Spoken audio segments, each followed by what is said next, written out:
How the hell is Pete Rose still in the news? I got news for you. He doesn't want to be in the Hall of Fame. You are Locked On MLB, your daily MLB podcast. Part of the Locked On Podcast Network, your team every day.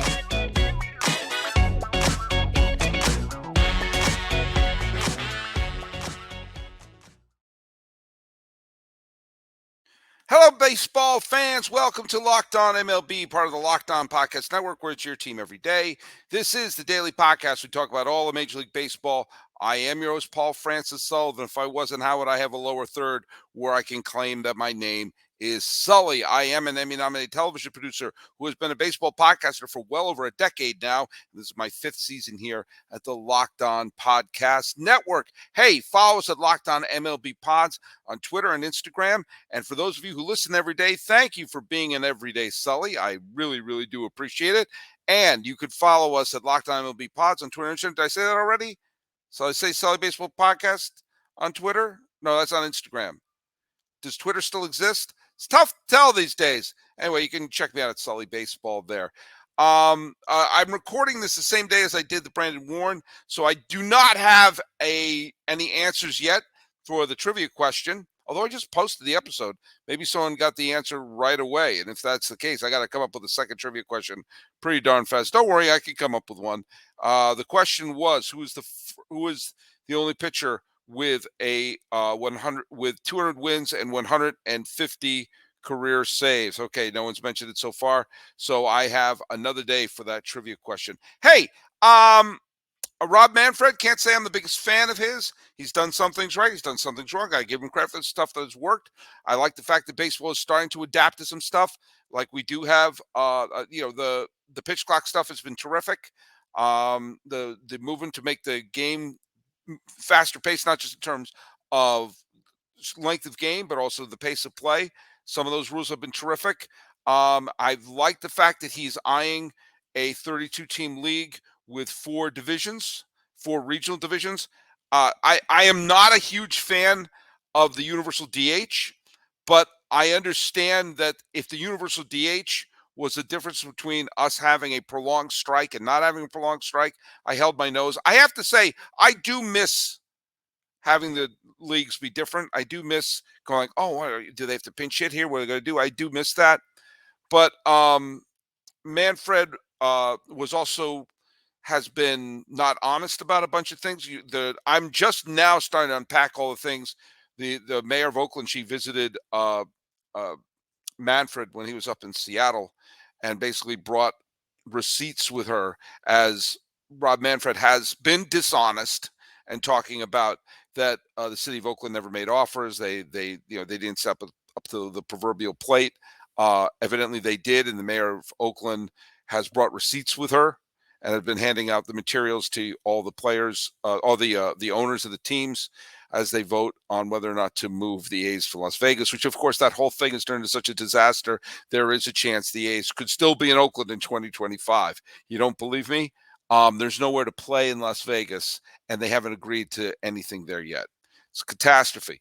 One of the things that Rob Manfred was asked during the All-Star weekend was about Pete Rose and whether or not Pete Rose will be reinstated.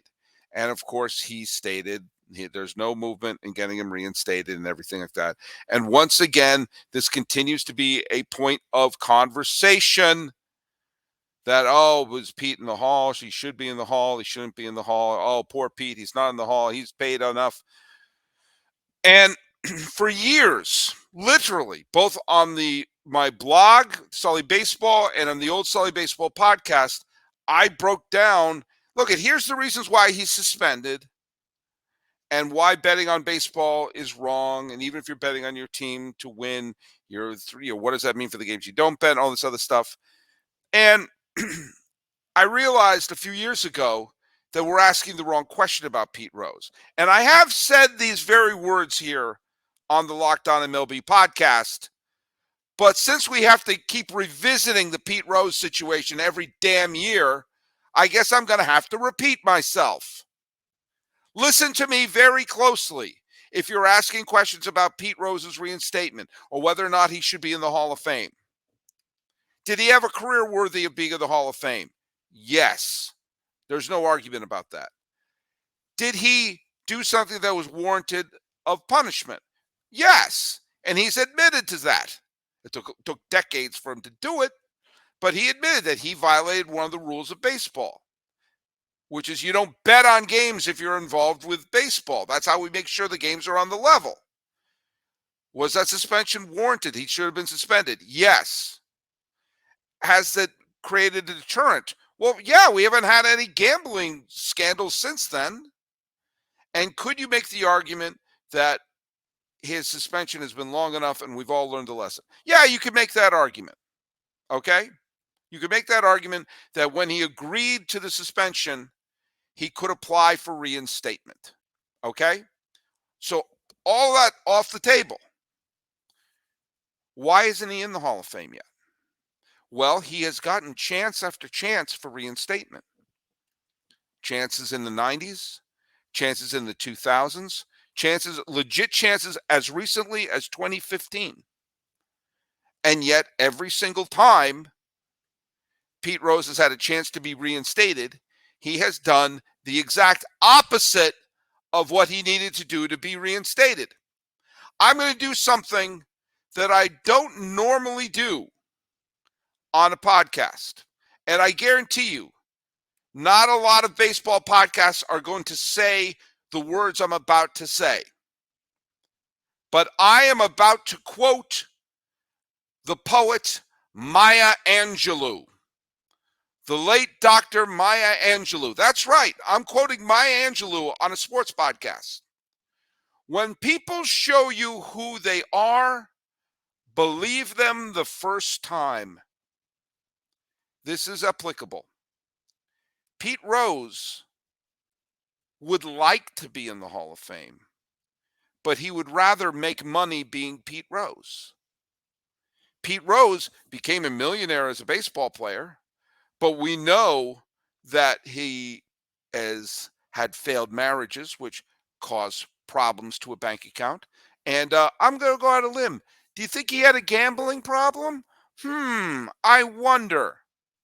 So the man probably isn't swimming in the dough that he earned, especially when he became a millionaire, signing the free agent contract with the Philadelphia Phillies in the late 1970s. This is not an instance like when Willie Mays and Mickey Mantle were both suspended for their involvement with gamblers because they never made the multi-million-dollar contracts. Both of them applied for reinstatement, and they were. So, yeah, you could be suspended for gambling reasons and be reinstated. And Mickey Mantle and Willie Mays are players who, I'm going to go on a limb, say they were bigger than Pete Rose. Okay? But every time Pete's had a chance to be reinstated, he hasn't done it. He had to show that he has gotten over some of his gambling problems and everything. So he holds a press conference in front of a casino and strikes deals with casinos. He wants to show that he's shown some sort of remorse and everything. He lies and lies and lies until he can cash in on a book deal. And they said, oh, yeah, I was lying all those times, and I was lying to all you, and I lied to the commissioners and everything like that. And anyone who's read the Dowd report has said, yikes! So we know that he could have been reinstated.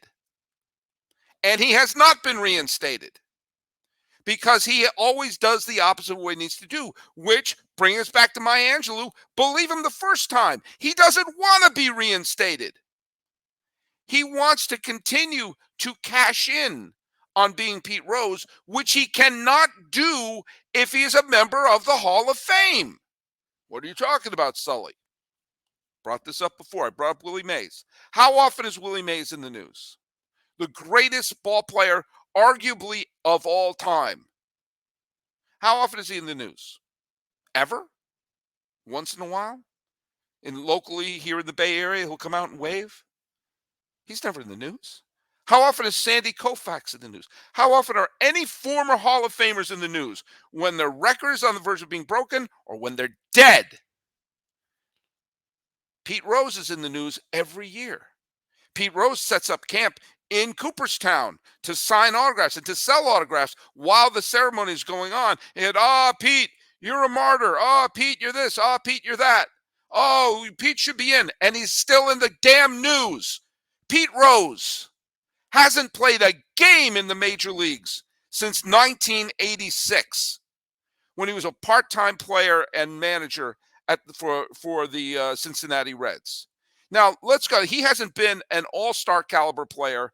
Let's be generous. Since the early 80s, let's say 83. I mean, it wasn't 83, but let's say 83 because at least he was on a Phillies team that went to the World Series. How long ago was 83? How long ago was 83? That was 40 years ago. Now, if you use the rule of 7, meaning you don't form your first concrete sports memory until you're about 7 years old, that means anybody who's a baseball fan who's younger than 47 years old has no memory of Pete Rose being a valuable player. All right, do you what? I'll give him 2 more years when he broke Ty Cobb's record. Fine. Anybody who's 45 years old or younger has no memory of Pete Rose. And yet, Pete Rose is in the news all the time. And that's what Pete wants. Pete wants to be able to cash in. His main means of income is being Pete Rose. And the nanosecond the story ends of Pete Rose, then he becomes just another one of the faces behind him. So stop asking, will Pete Rose be reinstated? Stop asking, does Pete Rose belong in the Hall of Fame? And I'm not even going to get into the sexual allegations because I haven't done enough research on that. And it's actually not even part of this equation. If those are true, and he's saying like, well, she said she was 16, which is always yikes. Okay. When you're finding loopholes, well, in Ohio, it's this. Don't find sexual loopholes. All right? Embroider that on a pillow. And have that be a nice little, words to live by. Okay? But Pete doesn't want in. Because the minute he's in, his story's over until he's dead. And he has to continue. He would like to be in. Of course he'd like to be in. But he'd rather earn a living. And his living is being Pete Rose, showing up at events, signing autographs, and having a bunch of people. I'm 51. I'm about as young as you'll have of someone who actually saw him play. I did see him play. Pete Rose was one of my favorite players of all time. I remember I saw him live. Does Pete Rose belong in the Hall of Fame? That's the wrong question. Does Pete Rose want to be in the Hall of Fame? He'd like it. But what would he rather do? I think we've established he'd rather make some money.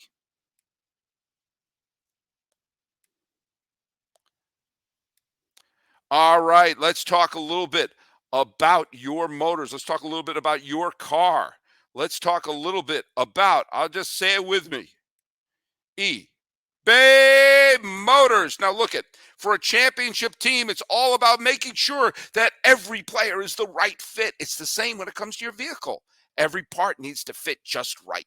So the next time you need parts and accessories, head to eBay Motors. With the eBay Motor Guaranteed Fit, you can make sure that every part you need fits right the first time around. Just add your ride. That's what I call my car, my ride. Add your ride to my garage and look for the green check to know the part will fit, or your money back. Just like in sports, confidence is the name of the game. And when you shop on eBay Motors with over 122 million parts to choose from, you'll be back in the game in no time. After all, it's easy to bring home a win when the right parts are guaranteed. So get the right parts, the right fit. See the right prices on ebaymotors.com. Let's ride. eBay Guaranteed Fit is only available to U.S. customers. Eligible items apply. Exclusions apply.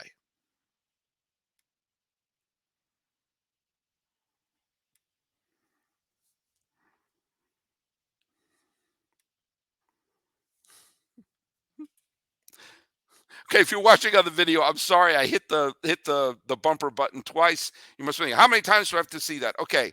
Hey, enough of that. Enough of that. Let's talk about baseball. I go to Major League Baseball trade rumors a lot. That's a great sort of hub of baseball news. And I saw there's a thing that said Mozeliak says Cardinals deadline focus will be on the 2024 club. Now, Mozeliak is and I hope I'm pronouncing this. I've said his name, and every time I say it, someone says you're saying it wrong. So I'm running out of ways to say Mozeliak. Cardinals were supposed to be as close to a guaranteed win in the for a division title as any team in baseball.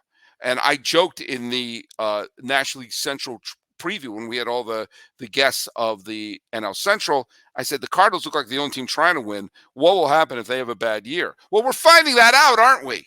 Good news for Jeff Carr and everyone at Locked On Reds that their team is waking up today, the first day of the post All-Star break, to see the Cincinnati Reds in first place by themselves. Who would have had that? Who would have had that? But the Cardinals are 38-52. They're 11 and a half games behind the Cincinnati Reds. There's only two teams worse than the Cardinals in the National League. They're the Washington Nationals, who are not trying, and the Colorado Rockies, who are not trying. And there's a real possibility that Zach Gallen could win the National League Cy Young Award, which would mean back-to-back years that the National League Cy Young Award would have gone to former Cardinal farmhands. And it must have been interesting for the Cardinals and their farm directors and their front office to watch this year's All-Star game, which also include Randy Arozarena, who another former St. Louis Cardinal farmhand. The news is that whatever trades they're making, whatever moves they're going to be making, and I will not sing the Police song, but whatever moves they're doing is going to be aimed towards next year. They're not trying to win this year. Well, no kidding. No kidding, you're aimed for then. And you take a look at the team, and for the first time in a while, this team is going to be sellers. Now, it's an interesting time, and we talked about this with Brandon Warren on yesterday's show, talking about the American League Central. It's an interesting time to be a seller because this is a seller's market. This is absolutely a seller's market. This is absolutely a time to say, hey, wait a minute. Why don't we kind of sort of take advantage of the absolute log jam of teams that think they have a chance? And if you are the St. Louis Cardinals, you have Nolan Arenado could potentially be on the trade chip, a legitimate all-star, a potential MVP candidate, someone who probably could have won, and I probably would have voted for him to win the MVP last year. And if you're looking at some of the teams that desperately need a spark in their offense, hell, why aren't the Yankees kicking the tires on Nolan Arenado? Certainly some other teams that are in playoff contention. We need a solid bat. Why not freaking Arenado? He is available. And of course, there are other players in St. Louis, and probably most notably, you have Arenado. You also have Jordan Montgomery, who they acquired last year in the Harrison Bader trade with the New York Yankees. Montgomery, still a solid pitcher, an innings eater, pitches very well. They'd be able to get so many solid players back for some of these players. Even some of the players are not having a great year. Giovanni Gallegos is not having a very good year. But again, seller's market. Wilson Contreras, seller's market. If you take a look at, are you going to trade away some of they're not getting anything for Wainwright, whose career may be over. Steven Matz has had a bad year, but again, seller's market. You could do a bunch of things to replenish the cupboard for the Cardinals. Why, however, would you trust Mozeliak? And again, he's been doing it so badly, I'm going to mispronounce his name if I want to. Why would you hand him the car keys to do this? This is a critical juncture. The next couple of weeks are an absolute critical juncture in the history of the St. Louis Cardinals. They whiffed. They will go 10 years without appearing in a World Series. And yes, they've made the postseason a bunch of times, and they have made a couple of National League Championship Series over the last 10 years. But as we are here, the 10th anniversary of their last pennant, you are going to trust the potential rebuilding of this team to someone who very clearly doesn't know what they're doing? You're going to trust this entire rebuilding, the potential of taking Arenado and flipping him for players for the guy who traded away 2 potential Cy Young winners and an all-star? You're going to do that. There's a fellow named Harris who runs the farm for the Cleveland Guardians, who seem to have a never-ending supply of great players coming up through their system. Why not offer him the general manager's job, or stay in the house? Randy Flores, the scouting director for the St. Louis Cardinals. The problem doesn't seem to be what is always a robust system. Randy Flores is the scouting director for the team. Why don't you promote from within? What I'm saying is, why would you take the person who assembled the team that's all messed up and say, I'm giving you a chance to rebuild? I don't mean to sound mean, but he's had the job for a while, and now they are one of the worst teams in the National League. In a division where there isn't a dominant team. Yes, Cincinnati is having a very nice year. They are, and they're probably going to win in the high 80s, low 90s, which is terrific. But with the talent that I just rattled off on this team, kind of like what we said about the White Sox the other day, if they have all of these quality major leaguers to trade, why are they stinking? And then if you think of how this team would look if they hadn't lusted after Marcell Ozuna, would they still have Randy Arozarena? Would they still have Zach Gallen? Would they still have Sandy Alcantara? Think they would be popular with the St. Louis Cardinals these days? I'm sorry, you shouldn't reward the person who put you in this place. This is why, again, we're going to be talking Yankees later. This is why I can't believe they keep handing the car keys over to Brian Cashman. And why would you hand the car keys to someone who's shown he can't do the job? This is a critical juncture right now.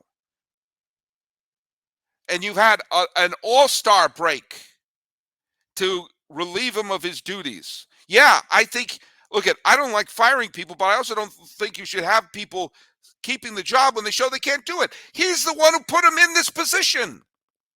The Cardinals are rebuilding this year? You're trading away just a few years after trading all the players away to get Arenado. Now you're shipping him off? Why do you think he's going to get the haul back for him? If you're going to do that, he's the one who put you there. You really think he's the one who's going to get you out? I don't know why they're doing it. I don't know why he still has a job. The All-Star break was the perfect time. And again, if you're ashamed of firing somebody, then you do the fake promotion. You're now the vice president of Franks and Beans of Franks, or whatever it is. This is a critical moment for a tremendous franchise. And they may be whiffing it. I don't mean to be mean. I'm just being a little truthful. And sometimes that hurts. You can't see what I'm wearing right now. Or you can see that I'm wearing my Cal State Fullerton sweatshirt, but you can't see the rest because I'm not tilting down. But I'm wearing my Bird Dogs. And let me tell you something. Bird Dogs are the best shorts you are going to wear. And if you're not wearing Bird Dogs, why aren't you? It's just that simple, all right? Look, we got to be honest. I was just honest about the Cardinals GM. Let's be honest. You're my friend. You're listening to this. Why aren't you wearing Bird Dogs? I'm going to take the aggressive approach. Do you know what? There are other brands, Lululemon, fantastic. They're great. These fit better. They make you look slimmer to the thigh. They get a truly sculpted look. Now, I happen to have muscular legs. I don't mean to brag. But my Bird Dogs, they look fantastic. They fit better than regular shorts. Why? Those shorts are made of stiff, restricting cotton. I don't like that, neither should you. Bird Dogs fixed that issue. They had a problem, then they fixed it. I'm sorry I'm getting mad that you're not wearing Bird Dogs. But come on. They invented cloud knit fabric. They invented things for you. And it looks just like the khaki, but it stretches. So you get a way slimmer fit without having to sacrifice movement. You're not wearing freaking spandex. It's a Bird Dog. And you know what? But what about the stink? Bird Dog addressed that as well. Anti-stink sweat wicking fabric that keeps you cool and dry all day long. I'm still don't understand why you're not wearing them. Now look at, I'm wearing them. I'll wear them if it's like a family gathering. I'll wear them if I'm just going to the mall. I went to the duck pond, fed the ducks, and a couple of ducks came up to me, gave me a little nod from one bird to another. Them's is Bird Dog. So here's what you do. You got to go to birddog.com, birddogs.com/lockedonmlb. Enter code LOCKEDONMLB. You get a free Yeti-style tumbler with your order. You got a tumbler along with pants? Come on, that's birddog.com/lockedonmlb or promo code LOCKEDONMLB for free Yeti-style tumbler. You won't want to take your bird dogs off. I guarantee you.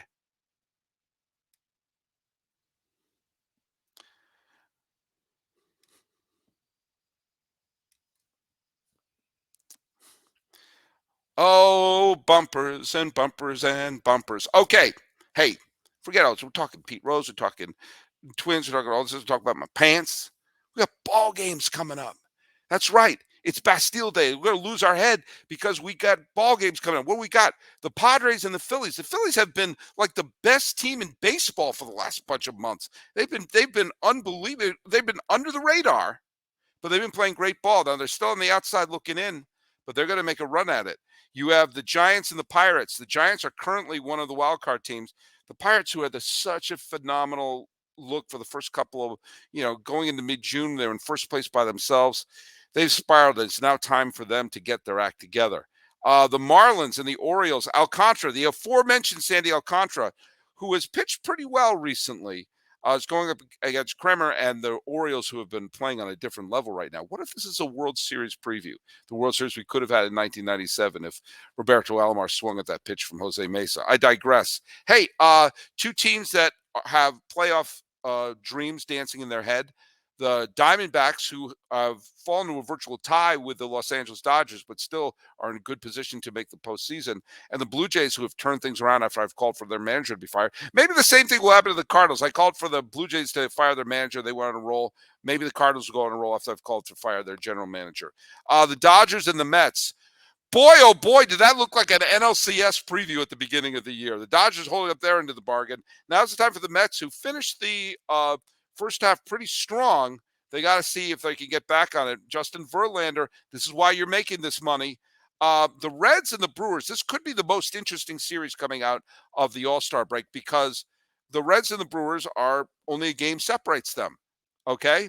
Think about that, Cardinals. You could be in this conversation. Ashcraft is pitching for Cincy Burns, who at the beginning of the year was on everyone's radar to be a potential trade chip, but now he wants to pitch the Brewers back into the postseason. We'll see how that works out. The Braves are the best team in baseball. They're playing the White Sox, who are not.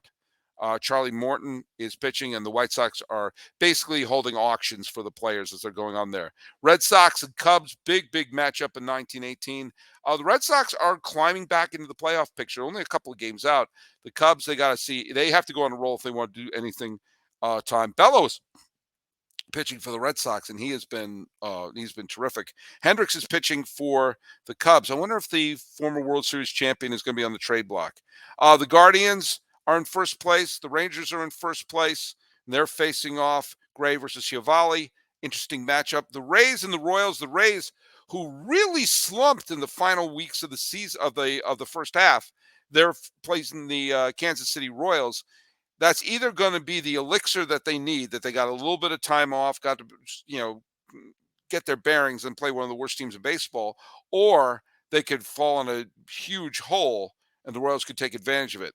The aforementioned Cardinals and Nationals, this would have been great in 2019. Both teams stink, totally meaningless. The Yankees have fallen out of the playoff picture. They're going to be playing the Rockies. Carlos Rodon, very interesting to see how he pitches. He pitched quite well in his first game of the season. And now he's going to Coors, which is, of course, a potential nightmare. We'll see. It's critical for the Yankees that Carlos Rodon hold up his end of the bargain, at least is a solid pitcher. The Astros and the Angels, Ohtani is pitching. He didn't pitch in the All-Star game. He's going to be pitching against the Astros, who are trying to get back into first place in the West. Is Ohtani going to be traded? Oh, God, it sucks that he is. He probably will be. Across the bay from where I'm sitting right now, the A's and the Twins are going to be playing, and then the Tigers and the Mariners are playing a game, which will probably mean absolutely nothing. So here we go. We got a full slate of games coming on, and feeling good about things. So thanks so much for watching. Follow us at Locked On MLB Pods on Twitter and on Instagram. You can follow me. I'm your pal Sully. I'm at Sully Baseball on Twitter, Sully Baseball Podcast on Instagram. Let's start the games. Let's maybe make a change in the front office of the Cardinals, and let's stop asking the questions about Pete Rose, because he's already told you the answer. If you don't believe me, think about who I quoted. This has been Locked On Maya Angelou. I am your host, Paul Francis Sullivan. Please call me Sully.